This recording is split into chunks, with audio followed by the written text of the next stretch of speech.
Hello everyone.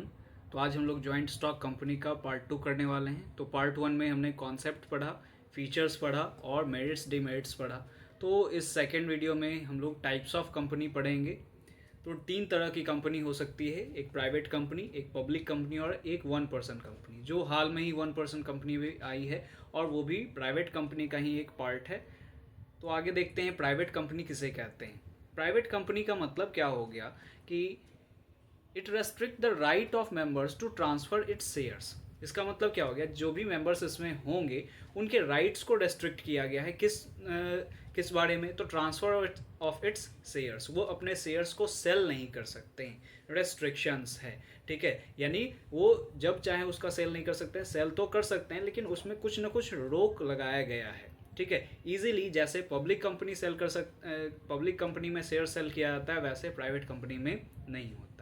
Next, limit the number of its member to 200। Minimum कितने member हो सकते हैं इसमें? तो 2 और मैक्सिमम 200। ठीक है, मिनिमम 2 एंड मैक्सिमम 200। फिर उसके बाद और क्या है? It does not invite public to subscribe its share capital. अब है क्या कि इन्हें अगर पैसों का ज़रूरत पड़ेगा तो ये जनरल पब्लिक को इनवाइट नहीं कर सकते हैं कि आइए आप हमारे शेयर्स में पैसे इन्वेस्ट कीजिए। ठीक है, तो कहाँ से पैसों का इंतज़ाम करेंगे? तो प्राइवेट प्लेसमेंट ही करते हैं ये। खुद से या तो पैसे लाएंगे या तो बैंक से लोन लेंगे या किसी प्राइवेट इन्वेस्टर्स को ढूंढेंगे जो इनके बिजनेस में इन्वेस्ट कर सके। इस तरह से ये पैसे इन्वेस्ट इसमें करते हैं, जनरल पब्लिक को इन्वाइट नहीं कर सकते हैं। नेक्स्ट है, must have minimum paid up capital of 1 lakh और such higher amount which may be prescribe from time to time. तो कम से कम इनका minimum paid up capital 1 lakh होना चाहिए, यानी कि जो कैपिटल है, जो कैपिटल से बिजनेस स्टार्ट करेंगे वो 1 लाख होना चाहिए कम से कम, है ना। और जो भी समय समय पर जो कंपनी एक्ट क्या करते रहती है, डिफाइन करते रहती है। तो अभी फिलहाल के लिए 1 लाख है, 1 लाख से ज़्यादा मिनिमम, सबसे कम क्या होना चाहिए? मिनिमम कम से कम 1 लाख होना चाहिए पेड अप कैपिटल। नेक्स्ट है, it is necessary for private company to use the word private limited after its name. तो बहुत सारी कंपनी के आगे आपने नाम सुना होगा, जैसे ABCD प्राइवेट लिमिटेड। ठीक है, ABC प्राइवेट लिमिटेड। तो अब बहुत जगह देखे भी होंगे PVT ऐसे करके लिखा जाता है, PVT लिमिटेड LTD, है ना, प्राइवेट लिमिटेड। तो जिसके भी आगे, नाम के आगे ये वर्ड यूज़ किया जाता है वो प्राइवेट कंपनीज होती हैं। तो प्राइवेट कंपनी को ये कंपलसरी है कि उसे अपने नाम के आगे ये लगाना पड़ेगा। ठीक है, if private company contravenes any of the aforesaid provision it ceases to be private company and loses all the exemptions privileges to which it is entitled. तो अगर जो ऊपर में बताया गया जितने भी फीचर्स हैं, जो इन्फॉर्मेशन है, अगर इन सभी प्रोविजंस को अगर वायलेट करती है प्राइवेट कंपनी, तो फिर वो प्राइवेट कंपनी नहीं रहेगी और जो भी उसे एग्जाम्पशंस या प्रिविलेजेस मिलता है वो नहीं मिलेगा। नेक्स्ट है पब्लिक कंपनी। तो पब्लिक कंपनी किसे कहते हैं? पब्लिक कंपनी का मतलब क्या हो गया? Public company means a company which is not a private company. ये एक्ट में ही मेंशन है कि पब्लिक कंपनी ऐसी कंपनी है जो प्राइवेट कंपनी नहीं है। इससे आसान डेफिनेशन और क्या हो सकता है? As per Indian companies act, a public company is one which, act में और क्या क्या मेंशन किया गया है, has minimum paid up capital of 5 lakh और higher amount which may be prescribe from time to time. तो इसमें मिनिमम पेड अप कैपिटल कितना रखा गया? 5 लाख। प्राइवेट कंपनी में 1 लाख और पब्लिक कंपनी में 5 लाख। इसमें मिनिमम मेंबर्स कितने हो सकते हैं? 7। कितने होने चाहिए? 7 होना जरूरी है और मैक्सिमम का कोई लिमिट नहीं है यहाँ पे। ठीक है, मिनिमम 7 होंगे, मैक्सिमम कोई लिमिट नहीं है। No restriction on transfer of shares. ये इसमें शेयर्स के ट्रांसफ़र पे कोई रेस्ट्रिक्शन नहीं है। जो भी पब्लिक इसमें पैसा इन्वेस्ट करेगी, जो लगाएगी, तो जब चाहे वो शेयर्स को सेल कर सकते हैं। Not prohibited from inviting public, यानी कि अब इन्हें पैसों का जरूरत हो तो जनरल पब्लिक को भी इन्वाइट कर सकते हैं कि आइए हमारे शेयर्स में पैसे इन्वेस्ट कीजिए। और मोस्टली जो आप सुनते होंगे, स्टॉक एक्सचेंज में पैसे इन्वेस्ट किए जाते हैं और जो कंपनी के शेयर्स होल्ड कर रहे हैं वो सभी पब्लिक कंपनी का ही होता है, क्योंकि पब्लिक कंपनी को ही अलाउड है कि वो जनरल पब्लिक को इन्वाइट कर सकती है अपने शेयर्स में पैसे इन्वेस्ट करने को। Private company which is a subsidiary of a public company is also treated as public company. अब जैसे सब्सिडरी का मतलब क्या हो गया? जैसे मान लेते हैं कि एक कंपनी है ABC लिमिटेड। ठीक है, ये पब्लिक कंपनी है ABC लिमिटेड। अब ABC लिमिटेड ने एक कंपनी को परचेस कर लिया XYZ लिमिटेड, जो कि प्राइवेट कंपनी था। तो अब यहाँ पे XYZ लिमिटेड भी पब्लिक कंपनी ही कहलाएगा, क्योंकि ये उसका सब्सिडरी हो गया, यानी ABC लिमिटेड उसका पेरेंट कंपनी हो गया, ठीक है, मेन कंपनी वो हो गया और उसने उसको खरीद लिया है, इसके वजह से अब XYZ लिमिटेड भी पब्लिक कंपनी ही कहलाएगा। तो कुछ डिफरेंस यहाँ पे प्राइवेट कंपनी और पब्लिक कंपनी के बारे में है जो क्विकली हम लोग देख लेते हैं। जैसे सबसे पहला नाम के आगे क्या होगा, प्राइवेट कंपनी में प्राइवेट लिमिटेड लगा रहेगा और पब्लिक कंपनी में पब्लिक लिमिटेड लगा हुआ रहेगा, ठीक है। कमेंसमेंट ऑफ बिजनेस, बिजनेस किस तरह से कमेंस होगा, तो business can be started on issue of certificate of incorporation. ऐसे 4 स्टेज होते हैं कंपनी को फॉर्म करने का। पहला है प्रमोशन, दूसरा है इनकॉर्पोरेशन, तीसरा है कैपिटल सब्सक्रिप्शन और फोर्थ है कमेंसमेंट ऑफ बिजनेस। तो प्राइवेट कंपनी पहले 2 स्टेप को फॉलो करके अपने बिजनेस को स्टार्ट कर सकती है, यानी इनकॉर्पोरेशन तक उसे सर्टिफिकेट ऑफ इनकॉर्पोरेशन मिल जाता है और उसके साथ वो बिजनेस स्टार्ट कर सकती है। लेकिन पब्लिक कंपनी को चारों स्टेज पूरे करने होते हैं। नेक्स्ट है नंबर ऑफ मेंबर्स। तो प्राइवेट कंपनी में मिनिमम 2 और मैक्सिमम 200, और पब्लिक कंपनी में मिनिमम, यहाँ पे सॉरी एरर हो गया थोड़ा, तो 7, मिनिमम 7 होते हैं पब्लिक कंपनी में और मैक्सिमम का कोई लिमिट नहीं है। नेक्स्ट है invitation to public for issue of shares. Issue of shares, यहाँ पे क्या हो गया, public is not invited to issue, public is not invited for issue of shares. Private company में यहाँ पे पब्लिक को इन्वाइट नहीं किया जाता है और पब्लिक कंपनी में यहाँ पे इन्वाइट कर सकते हैं जनरल पब्लिक को, दोनों ऑप्शन रहता है पब्लिक कंपनी को। नेक्स्ट है legal formalities related to issue of shares. No need to issue of prospectus और issue of shares for issue of shares. यहाँ पे प्राइवेट कंपनी में प्रॉस्पेक्टस इशू नहीं करना होता है और यहाँ पे पब्लिक कंपनी में ज़रूरी है, ठीक है, प्रॉस्पेक्टस इशू करना होगा, एडवर्टाइज करना पड़ेगा in at least 2 leading newspaper as an invitation to general public. अगर जनरल पब्लिक से हम पैसे सब्सक्राइब करवा रहे हैं तो वहाँ पे इन्विटेशन एडवर्टाइजमेंट के तौर पे जनरल यहाँ पे न्यूज़पेपर्स में, वो भी लीडिंग न्यूज़पेपर्स में क्या करने पड़ेंगे, देने पड़ते हैं पब्लिक कंपनी को।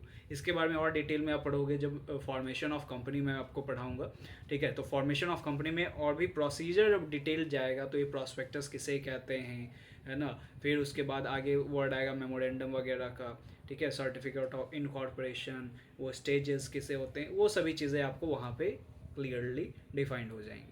नेक्स्ट है issue of share capital. Share capital can be issued without receiving minimum subscription.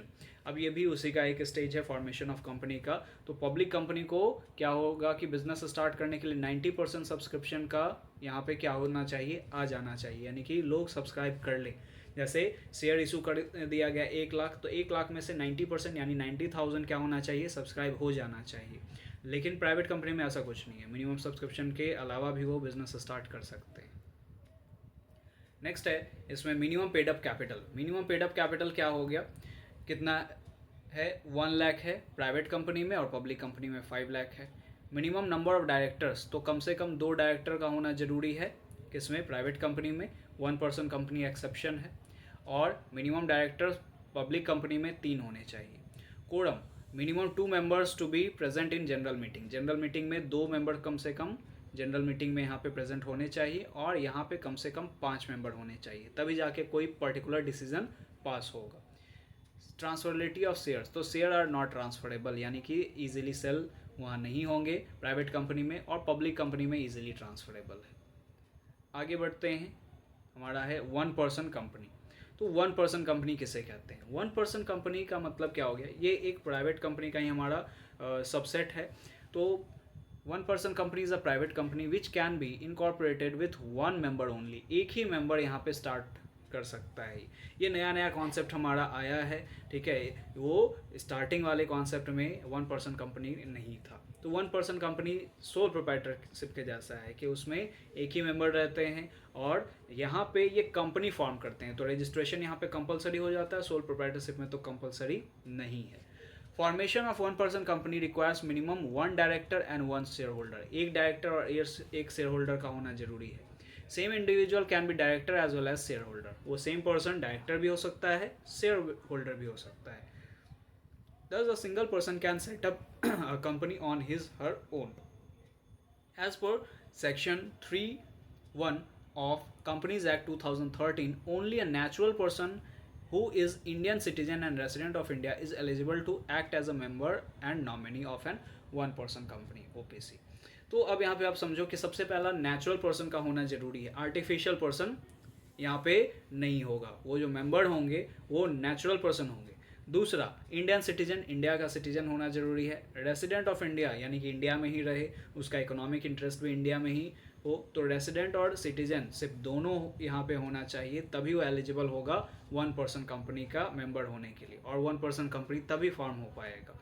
और यहाँ तक कि नॉमिनी के लिए भी यहाँ एक नॉमिनी डिफाइन करना पड़ता है। जो भी यहाँ पे 1% होगा, जो मेंबर होगा, तो उसको अपने नॉमिनी, लीगल आयर यानी कि इसके बाद वो बिजनेस किसका होगा वो नॉमिनी यहाँ पे बताने पड़ते हैं। वो भी नॉमिनी क्या होना चाहिए, नेचुरल पर्सन होना चाहिए, इंडियन सिटीजन होना चाहिए, रेसिडेंट होना चाहिए।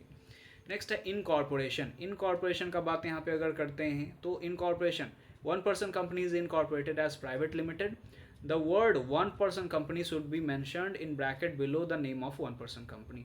अब जो भी 1% कंपनी है, जैसे मान लेते हैं कि एक कंपनी है आकाश, अब यहाँ पे क्या हो गया कि उसके ब्रैकेट में नीचे में 1% कंपनी मेंशन होना चाहिए।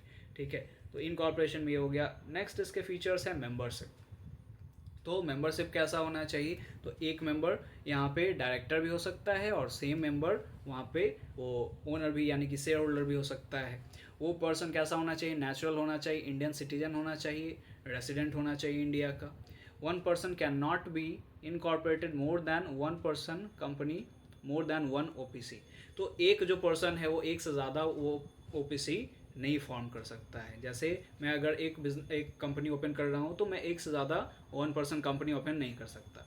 No minor shall become member of the 1% company. कोई भी माइनर का मतलब बिलो 18 जिसका है वो यहाँ पे नॉमिनी नहीं बन सकता है। ठीक है, और मेंबर भी नहीं बन सकता है। नेक्स्ट है separate legal entity. Separate legal entity का कॉन्सेप्ट इसमें भी है। जो कंपनी का जो भी फीचर्स था इसमें तो आएगा ही आएगा। तो business and businessman both are separate and distinct from each other. तो कंपनी अलग है, उसके शेयर होल्डर अलग है। परपीचुअल सक्सेशन, यहाँ पे बिजनेस कभी भी बंद नहीं होगा, हमेशा आगे चलते चला जाएगा। ठीक है, तो इसमें नॉमिनी इसीलिए डिफाइंड होता है कि एक पर्सन का अगर इनेबल हो गए, वो डेथ हो गया या कुछ भी चीज़ें हो गई, तो दूसरा जो नॉमिनी है वो अब मेंबर बन जाएगा 1% का। अब वो बनेगा तो वो दूसरे को अपॉइंट करेगा। नेक्स्ट यहाँ पे आगे क्या बोला गया, appointment of nominee. To maintain the continuity only member should be appoint nominee.